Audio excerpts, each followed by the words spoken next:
नमस्कार बच्चों, आज मैं आपके लिए लाया हूँ बायोलॉजी के 30 मल्टीपल चॉइस क्वेश्चंस जो कि बहुत इंपॉर्टेंट हैं और इनको हम फटाफट करेंगे। मैं क्वेश्चंस बोलता जाऊँगा और उनके आंसर्स आपको समझाता जाऊँगा। आपकी कोई क्वेरीज होंगी तो आप मुझे कमेंट कर सकते हैं और मैं उनका सॉल्यूशन देने का पूरा प्रयास करूँगा। तो शुरू करते हैं। पहला क्वेश्चन देखिए, पहला क्वेश्चन है most of the digestion and absorption of the food takes place in the, जो खाना होता है, हमारा भोजन होता है, उसका ज़्यादातर जो पाचन होता है, डाइजेशन होता है और उसका एब्जॉर्प्शन होता है, जो शरीर में अंदर ले लिया जाता है, उसको कहाँ किया जाता है? ऑप्शन है स्मॉल इंटेस्टाइन, लीवर, स्टमक और लार्ज इंटेस्टाइन। तो इसको आपको पता होना चाहिए कि इसका जो ज़्यादातर डाइजेशन और एब्जॉर्प्शन होता है हमारे फूड का, वो होता है स्मॉल इंटेस्टाइन में। तो पहले वाले क्वेश्चन का हमारा आंसर हो जाएगा ए, यानी कि स्मॉल इंटेस्टाइन। हम पढ़ते हैं क्वेश्चन नंबर 2 की तरफ। देखिए, सेकंड वाला क्वेश्चन लिखा हुआ है fertilization is the process of A है transfer of male gamete to female gamete, B fusion of nuclei of male and female gamete, C addition of male and female reproductive organ और D the formation of gamete by reproductive organ. तो इसका answer होगा B, यानी कि male और female gamete के nuclei के fusion से, मिलने से ही फर्टिलाइजेशन होता है और बाकी के ऑप्शंस जो हैं वो अलग हैं। आगे बढ़ते हैं क्वेश्चन नंबर 3 की तरफ। क्वेश्चन नंबर 3 में लिखा हुआ है which of the following parts of a plant can not take part in vegetative propagation. भाई आपको पता होगा कि जो रिप्रोडक्शन होता है दो तरीके का होता है, सेक्सुअल और एसेक्सुअल रिप्रोडक्शन। तो यहाँ पर एसेक्सुअल रिप्रोडक्शन की बात हो रही है, उसमें एक पार्ट होता है इसका वेजिटेटिव प्रोपेगेशन, जिसमें कि एक प्लांट से ही दूसरा प्लांट पैदा हो जाता है। तो इसमें क्या रूट पार्टिसिपेट कर सकता है? करता है। जैसे केले वगैरह में हाँ कई स्टेम्स होती हैं, जैसे गुलाब की है, गन्ना है, उनमें स्टेम से फिर नया प्लांट बन जाता है। लीव्स में हाँ ब्रायोफिलम में लीव्स से प्लांट बन जाता है। और फ्रूट तो एक सेक्सुअल रिप्रोडक्शन का पार्ट है, तो फ्रूट से कोई नया प्लांट नहीं बनता है। तो इसका हमारा आंसर हो जाएगा फ्रूट।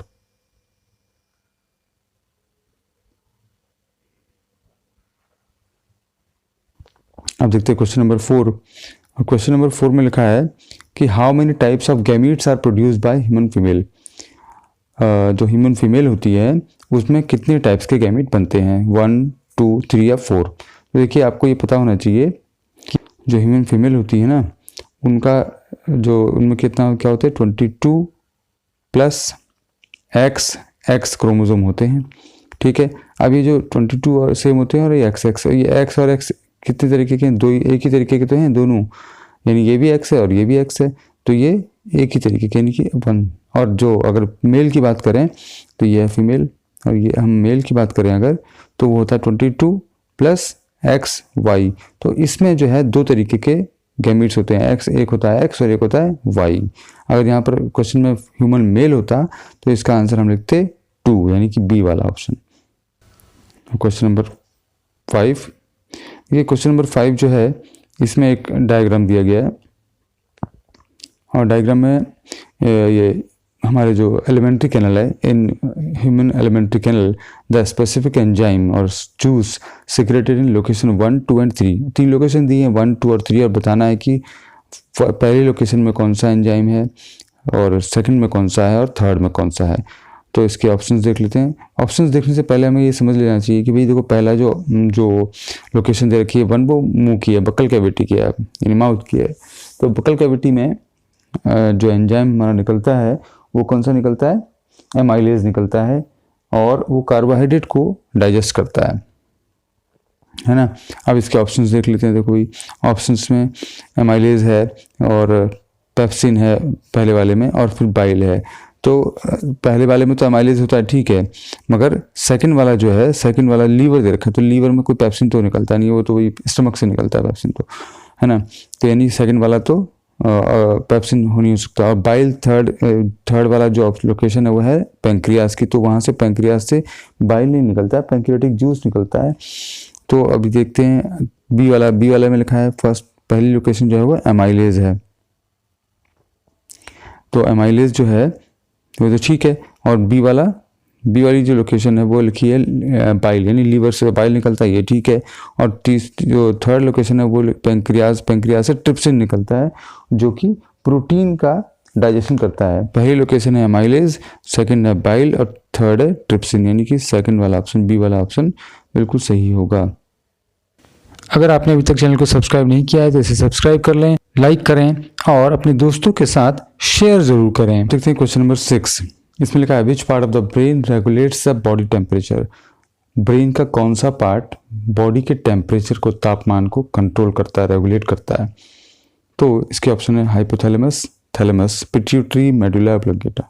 तो देखिए आपने जो ब्रेन का एक डायग्राम दे रखा है बुक में, वो आपने पढ़ा होगा, तो आपको उसको पढ़ के समझ में आएगा कि जो हाइपोथैलेमस होता है वो बॉडी के टेम्परेचर को और हंगर को, थर्स्ट को और पसीना जो आता है उन सबको कंट्रोल करता है। इसके अलावा वो पिट्यूटरी के को भी रेगुलेट करता है। तो इसका आंसर जो है वो होगा हमारा हाइपोथैलेमस। मगर थैलेमस के बारे में भी पहले समझ लेना कि थैलेमस क्या करता है। थैलेमस जो है वो हमारे जो हम लोग कर रहे हैं मेमोरी के लिए, यानी जो पढ़ रहे हैं, याद कर रहे हैं, उसके काम आता है, ठीक है। पिट्यूटरी तो मास्टर ग्लैंड बोलते हैं, यानी कि ओवरऑल जो डेवलपमेंट होता है हमारी बॉडी का उसको कंट्रोल करती है। और मेडुला जो है वो इनवॉलंटरी जो हमारे एक्शंस होते हैं, जैसे पलक झपकना, छींक आना, ये सब चीज़ें जो होती हैं उनको कंट्रोल करता है। तो जो इस क्वेश्चन का जो आंसर है कि बॉडी टेम्परेचर को कौन रेगुलेट करता है, तो वो हाइपोथैलेमस है। आगे बढ़ते हैं क्वेश्चन नंबर 7 में। तो क्वेश्चन नंबर 7 में लिखा हुआ है कि विच of the following is a reflex action. देखिए अभी हम इसकी बात कर रहे थे कि इनमें से कौन सा रिफ्लेक्स एक्शन है। तो अभी हमने बात करी थी कि रिफ्लेक्स एक्शन कौन से होते हैं जो हमारे कंट्रोल में नहीं होते हैं, इनवॉलंटरी एक्शन से बोलते हैं जिनको। तो कफिंग, भाई खांसी आना, हम खांसी को थोड़ी देर के लिए रोक सकते हैं मगर हमेशा के लिए नहीं रोक सकते। ब्लिंकिंग ऑफ आइज, जो हमारी जो पलक झपकती है वो भी एक इनवॉलंटरी एक्शन, हम उसको कंट्रोल नहीं कर सकते ज़्यादा देर तक। नी जर्क, या कभी हमारा घुटने में एक करंट जैसा आता है कई बार कोहनी में, घुटने में, और तो ये कह रहा है कि कौन सा रिफ्लेक्स एक्शन। तो ये ऑल ऑफ दीज, ये सभी जो हैं वो रिफ्लेक्स एक्शन है, यानी इसका जो आंसर होगा वो होगा डी।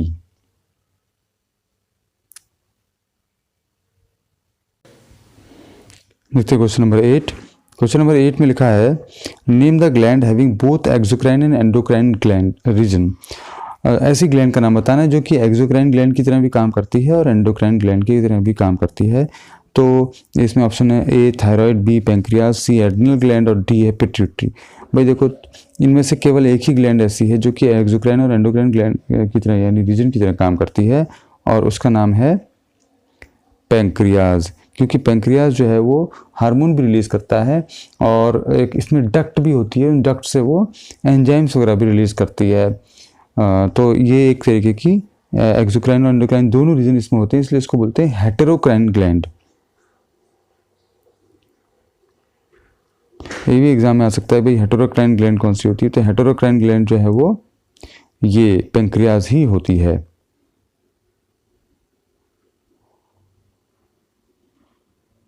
ठीक है ना। अब क्वेश्चन नंबर जो है 9 देखते हैं। क्वेश्चन नंबर 9 में लिखा है which of the following endocrine gland is unpaired. ये भी उसी लेसन का चैप्टर का क्वेश्चन है। इनमें से ऐसी ग्लैंड कौन सी है जो अकेले पाई जाती है। तो एड्रिनल ग्लैंड तो भी आपको पता ही होगा कि एड्रिनल ग्लैंड जो है वो किडनीज के ऊपर मिलती हैं, ये भी 2 होती हैं, और बी टेस्टिस भी 2 होते हैं ना। और पिट्यूटरी ग्लैंड जो हमारे ब्रेन में होती है ग्लैंड, पिट्यूटरी ग्लैंड, ये एक एंडोक्राइन ग्लैंड है, तो ये केवल एक होती है। जबकि नीचे डी ऑप्शन है ओवरी, ओवरी भी 2 होती हैं, लेफ्ट और राइट। तो इसमें जो पिट्यूटरी ग्लैंड है वो इसका आंसर हो जाएगा, ये अनपेयर्ड होती है। अगला क्वेश्चन देखते हैं, क्वेश्चन नंबर 10। क्वेश्चन नंबर 10 में लिखा है which of the following flowers will have higher possibility of self pollination. ये क्वेश्चन जो है थोड़ा अलग अलग पेज में बढ़ गया, इसलिए थोड़ा ऐसा दिख रहा है, मगर ये क्वेश्चन अच्छा है। ये कह रहा है इनमें से जो ऑप्शन है इनमें से कौन सा ऐसा फ्लावर है जो इसमें कि सेल्फ पॉलिनेशन हो सकता है। तो पहले हमें ये समझना पड़ेगा कि सेल्फ पॉलिनेशन क्या होता है। भाई सेल्फ पॉलिनेशन मतलब जो एक ही फूल के जो स्टेमन है वहाँ से जो पॉलन ग्रेन्स निकले और उसके जो पिस्टिल है उस पर गिर जाएं, तो वो कहते हैं सेल्फ पॉलिनेशन। तो ये देखो इसमें 4 ऑप्शन हैं, मस्टर्ड, पपाया, वाटरमेलन और पम्पकिन। तो मस्टर्ड जो है उसमें मेल और फीमेल पार्ट दोनों एक ही फ्लावर में होते हैं, यानी कि वो एक बायसेक्सुअल फ्लावर है। और इसके नीचे बी पपाया लिखा है, पपाया जबकि एक यूनिसेक्सुअल फ्लावर है। और वाटरमेलन भी एक यूनिसेक्सुअल फ्लावर है। इसमें भी मेल और फीमेल फ्लावर्स अलग अलग होते हैं, प्लांट्स अलग अलग होते हैं। और पंपकिन भी एक यूनिसेक्सुअल फ्लावर है, उसमें भी मेल और फीमेल फ्लावर्स या मेल और फीमेल प्लांट्स अलग अलग होते हैं। जबकि मस्टर्ड ऐसा एक प्लांट है जिसमें कि मेल और फीमेल दोनों ही होते हैं, यानी कि ये बायसेक्सुअल प्लांट होता है या फ्लावर होता है। तो इसका जो आंसर होगा वो होगा मस्टर्ड। इसी में केवल सेल्फ पॉलिनेशन हो सकता है, बाकी तीनों में सेल्फ पॉलिनेशन नहीं हो सकता। पपाया में नहीं हो सकता, वाटरमेलन में नहीं हो सकता और पंपकिन में भी नहीं हो सकता, क्योंकि इनमें तो एक फूल में या तो मेल पार्ट होगा या फिर फीमेल पार्ट होगा। तो जब एक ही पार्ट है तो सेल्फ पॉलिनेशन नहीं हो सकता। ठीक है ना। अगला क्वेश्चन देखते हैं, क्वेश्चन नंबर 11। अभी जो क्वेश्चन नंबर 11 से स्टार्ट है, देखो ये कुछ क्वेश्चन ये बहुत इंपॉर्टेंट है। In the following questions, a statement of assertion followed by a statement of reason is given. Choose the correct answer out of the following. एक स्टेटमेंट दिया है, एक assertion दिया हुआ है और उसके बाद उसका एक रीज़न बताया है। तो हमें बताना है कि इनमें से आंसर, अगर assertion और रीज़न दोनों ही सही हैं और रीज़न assertion का सही एक्सप्लेनेशन है तो हम आंसर लगाएंगे ए। और अगर बी वाला assertion और रीज़न दोनों सही है मगर रीज़न assertion का सही एक्सप्लेनेशन नहीं है, इसमें स्पेलिंग मिस्टेक्स हो गई हैं, थोड़ा उसको आप ध्यान में दीजिएगा, तो वो आंसर हो जाएगा बी। और अगर असर्शन सही है मगर स्टेटमेंट रीजन जो है वो गलत है तो सी आंसर हो जाएगा। और असर्शन गलत है मगर रीजन सही है तो डी आंसर हो जाएगा। तो हम देखते हैं आगे क्वेश्चन नंबर 11। देखिए भाई, क्वेश्चन नंबर 11 जो है उसमें लिखा हुआ है कि in human male testis are extra abdominal and lie in scrotal sacs. तो हमें पहले इसका समझने की बात क्या कर रहा है कि ह्यूमन मेल जो होते हैं उनमें जो टेस्टिस होते हैं वो शरीर से बाहर रहते हैं। जो एब्डोमिनल हमारा होता है, पूरे बॉडी होती है, बॉडी से थोड़ा बाहर को रहते हैं, इनको एक थैले में रहते हैं, इसको बोलते हैं स्क्रोटल सेक्स। तो अब इसका रीज़न, इसका कारण बता रहा है, scrotum act as a thermoregulator and keeps testicular temperature lower by 2 to 2.5 degree Celsius for normal spermatogenesis. ये कह रहा है कि क्योंकि स्पर्म को बनने की जो प्रोसेस होती है उसको बोलते हैं स्पर्मेटोजेनेसिस, उसके लिए टेम्परेचर थोड़ा कम चाहिए होता है बॉडी के मुकाबले। बॉडी का अगर टेम्परेचर 37 है तो उसके लिए 35 चाहिए होगा, 35.5 चाहिए होगा। तो इसलिए उसको बॉडी से थोड़ा बाहर एक थैले में, स्क्रोटल सेक्स में उनको टेस्टिस को रखा जाता है। तो ये बात बिल्कुल सही है, दोनों बातें सही हैं और जो रीज़न है वो असर्शन का सही रीज़न है। तो ये जो 11 का जो आंसर होगा वो हो जाएगा ए, यानी कि असर्शन भी सही है, रीज़न भी सही है और रीज़न असर्शन का सही एक्सप्लेनेशन देता है। ठीक है, तो हम बढ़ते हैं आगे क्वेश्चन नंबर 12 की तरफ। क्वेश्चन नंबर 12 भी वही है, असर्शन और रीज़न वाला। इसमें हमें समझना पड़ेगा, असर्शन में लिखा हुआ इन ए मोनोहाइब्रिड क्रॉस। मोनोहाइब्रिड क्रॉस माने कि जिसमें एक ही कैरेक्टर लिया गया हो, ठीक है ना, उसको बोलते हैं मोनोहाइब्रिड क्रॉस। ये जैसे कि हम तूने पढ़ा होगा जब एक आप चैप्टर है आपका जिसमें मेंडेलियन कैरेक्टर वाला 9 चैप्टर जो है, तो उसमें वो क्रॉस करा रहे हैं मोनोहाइब्रिड और डाईहाइब्रिड वाले। तो मोनोहाइब्रिड मैंने एक ही कैरेक्टर जब लिया है, जैसे कि टॉलनेस ले ली है या कोई सिंगल कलर ले लिया है या कोई शेप ले लिया है सिंगल, तो उसको हम बोलते हैं मोनोहाइब्रिड क्रॉस। तो इन्हें monohybrid cross of springs of F1 generation express dominant character. ये कह रहा है कि जब कोई मोनोहाइब्रिड क्रॉस होता है तो F1 जनरेशन में जो बच्चे होते हैं, ऑफ स्प्रिंग्स होते हैं, वो डोमिनेंट कैरेक्टर शो करते हैं। तो भाई क्या पहली जनरेशन में डोमिनेंट कैरेक्टर शो करते हैं ऑफ स्प्रिंग? पहले ये समझ लें। फिर रीजन दे रखा है dominance occurs only in heterozygous state होगा ये। तो dominance occurs only in heterozygous state. Dominance केवल हेट्रोजाइगस स्टेट में होता है। हेट्रोजाइगस माने क्या होता है, यानी कि इस तरह का, देखिए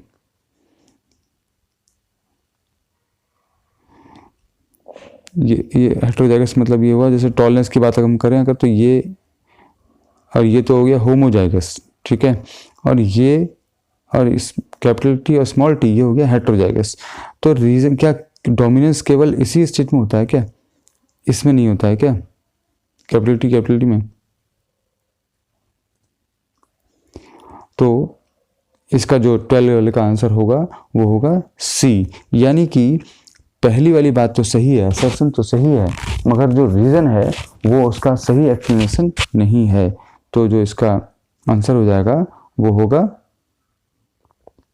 सी।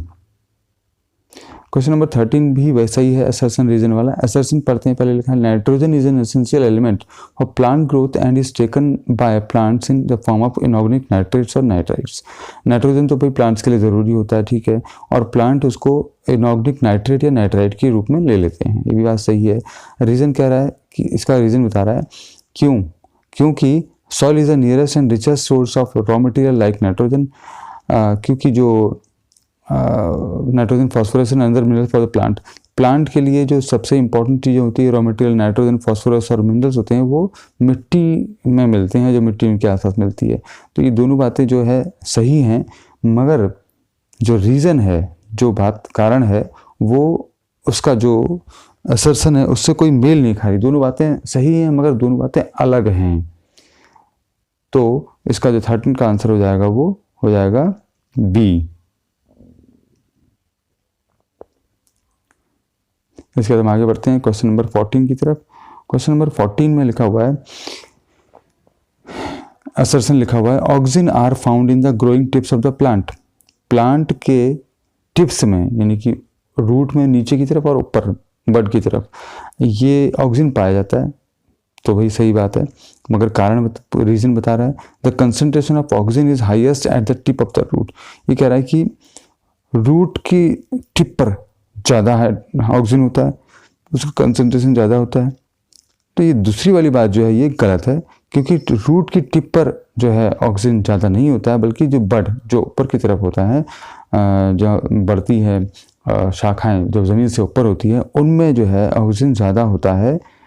तो इसलिए जो इसका आंसर हो जाएगा 14 का वो हो जाएगा सी। यानी कि पहली वाली बात तो सही है, असर्शन तो सही है, रीज़न गलत है। तो इसका आंसर हो जाएगा सी।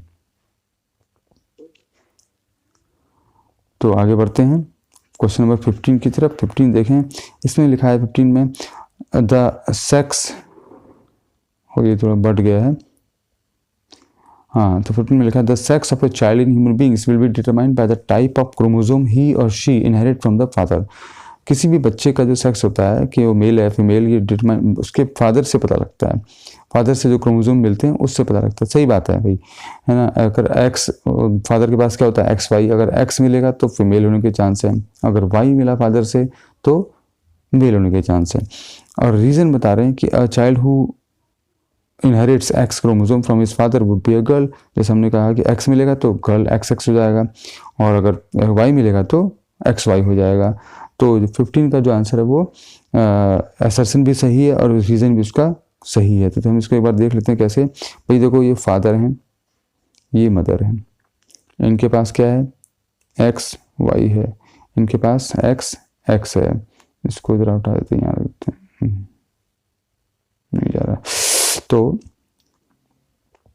इनका एक्स इनके एक्स से मिलेगा तो क्या बनेगा एक्स एक्स, यानी लड़की होने के चांस है, गर्ल चाइल्ड। और इनका एक्स इससे मिलेगा तो तब भी गर्ल। इसका वाई अगर इससे मिल गया तो बन जाएगा एक्स वाई, यानी बॉय बन जाएगा। और इसका वाई इससे एक्स मिल गया तो ये बॉय, यानी 2 बॉयज़ और 2 गर्ल बन के चांस है, 50-50 चांस है। तो यानी कि ये जो 15 का जो आंसर होगा वो असर्शन भी सही है, रीज़न भी सही है, और इनका जो रीज़न है वो असर्शन का सही एक्सप्लेनेशन है। तो जो आंसर हो जाएगा वो हो जाएगा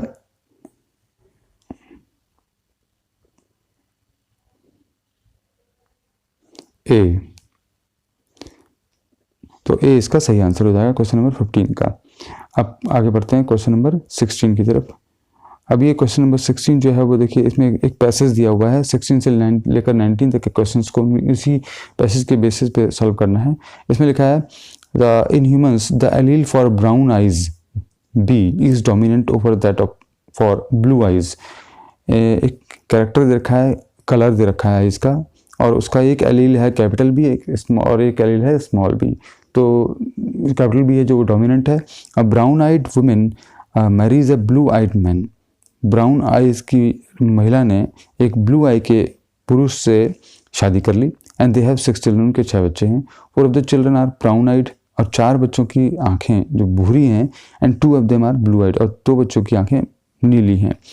तो हमें क्वेश्चन नंबर 16 है, इसमें लिखा है what is the genotype of blue eyed offspring. जो ब्लू आई के जो बच्चे होंगे उनके जीनोटाइप कैसा होगा? तो जो उनका जीनोटाइप होगा वो केवल सी हो सकता है, क्योंकि जो अगर ये ऐसा होगा यानी ए वाला ऑप्शन होगा तो वो तो डोमिनेंट है, वो ब्राउन आइज है, ठीक है ना। और अगर ऐसा ना होकर कैपिटल बी स्मॉल बी हो तो यहाँ पर भी बी डोमिनेंट है तो वो ब्राउन आइज हो जाएंगे। तो हमारा ऑप्शन केवल सी ही हो सकता है, यानी कि ब्लू आइड, क्योंकि जो कैपिटल स्मॉल बी है, सॉरी जो स्मॉल बी है वो रिसेसिव है। अब क्वेश्चन नंबर 17 देखते हैं, लिखा है what is the women's genotype, कि महिला का जीनोटाइप किस तरह का होगा। इसका एक ऑप्शन रह गया। तो इसका जो महिला है उसमें ब्राउन आई की है, तो यानी एक डोमिनेंट कम से कम ज़रूर होगा, और यानी कि जो है वो आंसर इसका होगा 17 का बी। नेक्स्ट क्वेश्चन है the ovum produce by the mother carries the gene regarding I colour. जो महिला है उसमें जो ओवम है वो आई कलर के लिए कौन सा जीन रिस्पॉन्सिबल होगा? तो देखो भाई, जो महिला होती हैं, जो ह्यूमन फीमेल्स होती हैं, उनका जो ओवा होता है वो हैप्लॉइड होता है। हैप्लॉइड मतलब सिंगल, ठीक है, सिंगल जीन, सिंगल एलील। तो जो उसकी ब्राउन आई की जो महिला होगी उसमें या तो बी होगा, कैपिटल बी, उसका जो एलील या तो कैपिटल बी होगा या फिर केवल स्मॉल बी होगा, यानी ये होगा या फिर ये होगा। कैपिटल बी नहीं हो सकता, कैपिटल बी स्मॉल बी भी नहीं हो सकता, क्योंकि वह हैप्लॉइड है ना, इसलिए। तो इसका जो आंसर होगा वो होगा सी, ये वाला, ठीक है।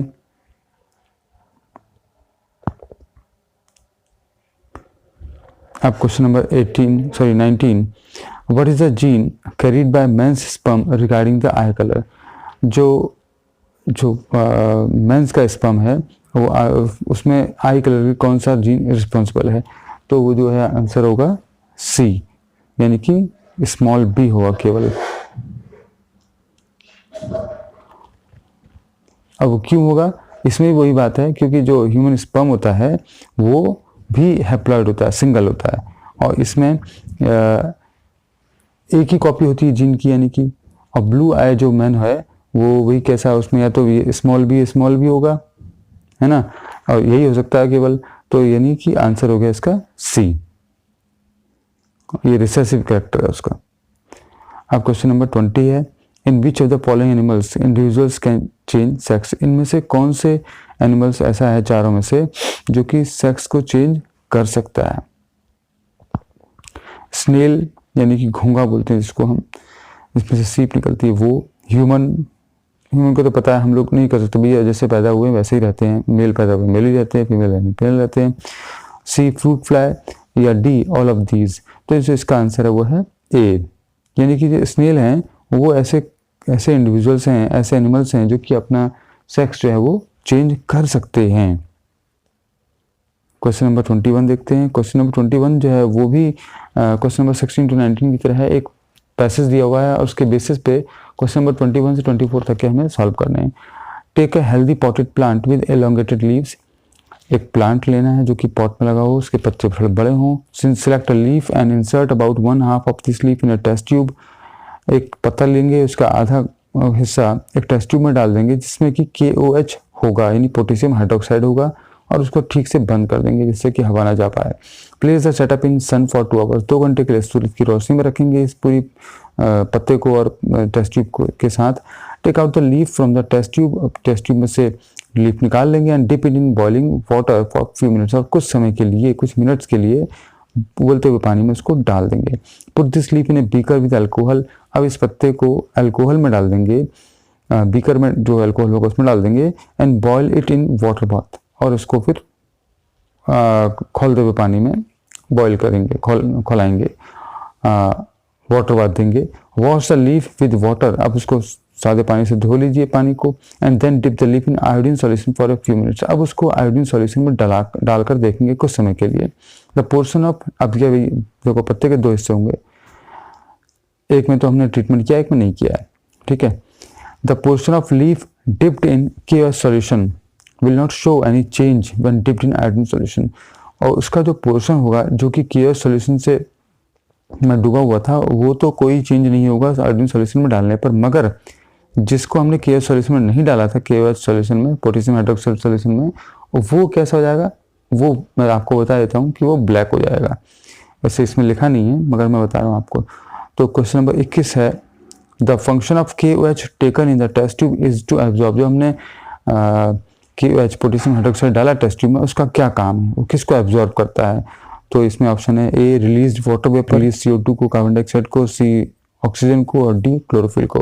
तो जो उसका जो काम होता है वो है CO2, जो CO2 रिलीज होगी उसको एब्जॉर्ब करना, यानी कि बी जो इसका आंसर सही होगा। CO2 क्यों एब्जॉर्ब करा रहे हैं बताइए? इसलिए करा रहे हैं कि जिससे कि वो फिर से खाना ना बना पाए, उस टेस्ट ट्यूब के अंदर सूरज की रोशनी पड़ने पर खाना बना पाए, क्योंकि भाई फोटोसिंथेसिस के लिए क्या जरूरी है, कार्बन डाइऑक्साइड, इसलिए कार्बन डाइऑक्साइड को पहले ही एब्जॉर्ब कर लिया गया है। अब देखिए क्वेश्चन नंबर 22। क्वेश्चन नंबर 22 लिखा है, on the basis of this activity we may conclude that the factor for photosynthesis is. अब ये जो एक्टिविटी हमने करी, इससे हमें फोटोसिंथेसिस का फैक्टर क्या है, क्या जरूरी है उसके लिए,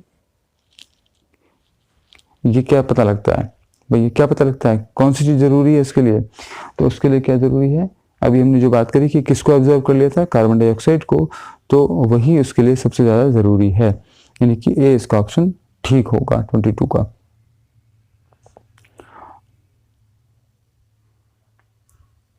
the event that does not occur in photosynthesis is. Photosynthesis में कौन सी इनमें से चारों में से चीज नहीं होती है। देखो ए है absorption of light energy by chlorophyll, chlorophyll जो है लाइट एनर्जी को एब्जॉर्ब करता है, तो ये तो होता है। B reduction of carbon dioxide to carbohydrate, carbon dioxide carbohydrate में चेंज हो जाती है, तो ये भी होता है। सी है oxidation of carbon to carbon dioxide, carbon dioxide में ऑक्सीडाइज नहीं होता है, तो यानी कि सी वाला तो नहीं होगा। और डी लिखा है conversion of light energy to chemical energy, light energy से केमिकल एनर्जी बनती है, तो इसका जो लिखा है इसमें कि कौन सी चीज नहीं होती है, तो कौन सी चीज नहीं होती है भाई, इसमें से सी वाला चीज नहीं होती है, यानी कार्बन से कार्बन डाइऑक्साइड नहीं बनती, बाकी सब कुछ होता है। यानी कि क्लोरोफिल भी लाइट एनर्जी को ऑब्जर्व करता है, कार्बन डाइऑक्साइड से कार्बोहाइड्रेट बनता है, और लाइट एनर्जी केमिकल एनर्जी में कन्वर्ट होती है। क्वेश्चन नंबर 24 देखते हैं, iodine solution gives blue black colour with. मैंने तुम्हें पहले ही बताया है कि आयोडीन सॉल्यूशन किस चीज को चेक करने के लिए होता है, स्टार्च को। जो पौधे, जो पत्ते, जो फोटोसिंथेसिस में स्टार्च बनाते हैं, उसको हम चेक करते हैं आयोडीन की हेल्प से। तो जो इसका तो भाई आंसर पहले ही हो गया क्लियर, कि आंसर होगा ए स्टार्च। फिर question number 25, name the plant hormone which act as plant growth inhibitor. इनमें से ऐसा कौन सा प्लांट हार्मोन है जो कि प्लांट की ग्रोथ को रोक देता है। तो भाई देखो ऑक्सिन जो है वो क्या करता है, वो तो टिप को, और टिप को जो है, जो रूट की टिप है या फिर उसकी जो प्रकार से शूट है उसकी टिप वगैरह में रहता है, उनकी लेंथ को बढ़ाता है, सेल एलोंगेशन करता है ना। और जो जिब्रेलिन है वो क्या करता है, स्टेम की ग्रोथ को बढ़ाता है। और एब्सिसिक एसिड है जो वो ग्रोथ को रोकता है, जैसे कि बीजों को थोड़ी देर दबाए रखता है, उनकी ग्रोथ को रोके रखता है, बड को खुलने से रोकता है। और साइटोकाइनिन जो है वो क्या करता है, साइटोकाइनिन सेल डिवीजन करता है, सेल को डिवाइड करने का काम करता है। तो यानी कि जो इसका प्लांट हार्मोन जो कि ग्रोथ को रोकने का काम करता है, वो इनमें से सी वाला एब्सिसिक एसिड है। अब क्वेश्चन नंबर 26 की ओर देखते हैं। 26 में लिखा है, ये क्वेश्चन थोड़ा बट गया है, सिलेक्ट द करेक्ट मैच। हमें मैच देखना है जो सही हो, एक तरफ ऑर्गेनिज्म लिखे, एक तरफ मोड ऑफ रिप्रोडक्शन लिखा है। तो लिखा है ब्रायोफिल्म के आगे लीफ बड, और हाइड्रा बाइनरी फिजन, सी है पैरामीशियम के आगे मल्टीपल फिजन, और स्पायरोगैरा के आगे वेजिटेटिव प्रोपगेशन। तो भाई देखो ब्रायोफिल्म यानी इसको हम अजूबा भी कहते हैं, और इसको हम पत्थर चट्टा भी कहते हैं। ये जो है पत्तों से, पत्तों में इसकी कलियां निकलती हैं, पत्तों में से पौधे पैदा होते हैं, तो यानी कि ए वाला ही इसका सही आंसर है। ये वाला ही सही आंसर है। और हाइड्रा जो है, तो हाइड्रा में क्या होता है, बडिंग होती है। और पैरामीशियम में क्या होता है, बाइनरी फिजन होता है मल्टीपल फिजन की जगह। और स्पायरोगायरा जो है उसमें फ्रेगमेंटेशन होता है। तो क्वेश्चन नंबर 27 देखते हैं। Which one of the following does not secrete any hormone. इन जो 4 एक इन्होंने ग्लैंड्स दी हुई हैं, उनमें से किसमें हार्मोन सीक्रेट नहीं होता है। तो देखो भाई, थायराइड में तो थायरॉक्सिन होता है, ओवरी में से भी कई सारे हार्मोन्स रिलीज होते हैं, टेस्टिस में से होते हैं, मगर स्प्लीन जो है एक ऐसी ग्लैंड है जिसमें से कोई भी हार्मोन रिलीज नहीं होता, यानी कि आंसर होगा इसका डी।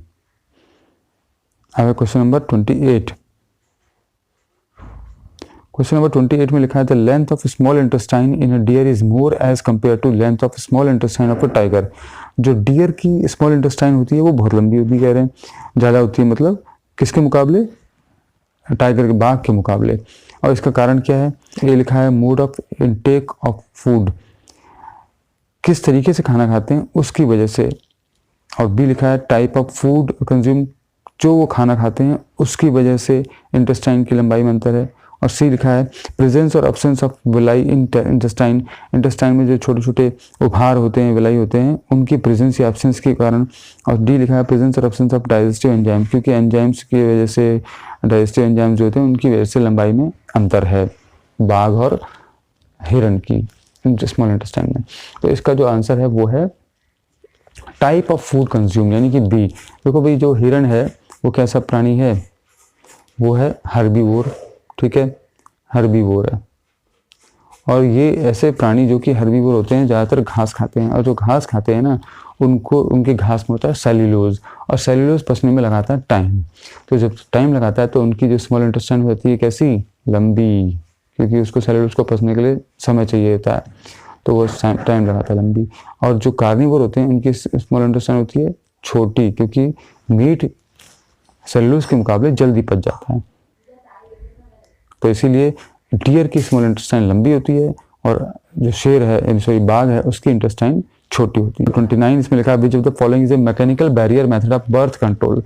जो बच्चा पैदा होने से रोकने के लिए इनमें से कौन सा एक ऐसा मैकेनिकल बैरियर है जो कि बर्थ कंट्रोल को रोकता है, तो जो कि चाइल्ड बर्थ को रोकता है, कंट्रोल करता है। तो कौन सा ऐसा मैकेनिकल बैरियर इन चारों में से लिखा है, copper T, oral pills, condoms, या बोथ ए एंड सी, यानी कि कॉपर टी और कॉन्डोम दोनों। तो कॉपर टी जो है और जो कॉन्डोम्स हैं ये हैं मैकेनिकल बैरियर, जबकि जो ओरल पिल्स हैं वो होते हैं केमिकल्स, यानी कि वो केमिकल बैरियर हैं। तो जो इसका आंसर हो जाएगा वो हो जाएगा डी वाला, यानी both A and C, copper T, condoms. Question number 30 है thin walled blood vessels are called. पतली दीवारों वाली ब्लड वेसल्स को क्या कहते हैं। तो पतली से इन चारों में आयोटा, कैपिलरीज, आर्टरीज और वेना केवा में जो सबसे पतली दीवार वाली ब्लड वेसल्स होती हैं वो है कैपिलरीज। ये बहुत छोटी छोटी होती हैं, यानी कि एक सेल की मोटाई के बराबर इनकी जो दीवारें होती हैं। तो अभी सोच लो कि एक सेल कितना छोटा होता है, एक सेल दिखता भी नहीं है, तो उतनी थिन वॉल्ड होती है इनकी ब्लड वेसल्स, ये होती है आंसर कैपिलरीज। देखिए बच्चे, आज हमने क्वेश्चन किए हैं इसमें 30, और अगर आपको कोई डाउट हो, कोई मेरी बातें समझ ना आई हो, तो आप मुझे ज़रूर इसकी इंफॉर्मेशन दें, मुझे कमेंट करें, और आपको कौन से और वीडियोस चाहिए ये भी ज़रूर कमेंट करें, मैं उनको बनाने की पूरी कोशिश करूँगा। चैनल को लाइक करें, सब्सक्राइब करें, और अपने दोस्तों के साथ शेयर ज़रूर करें। Thank you.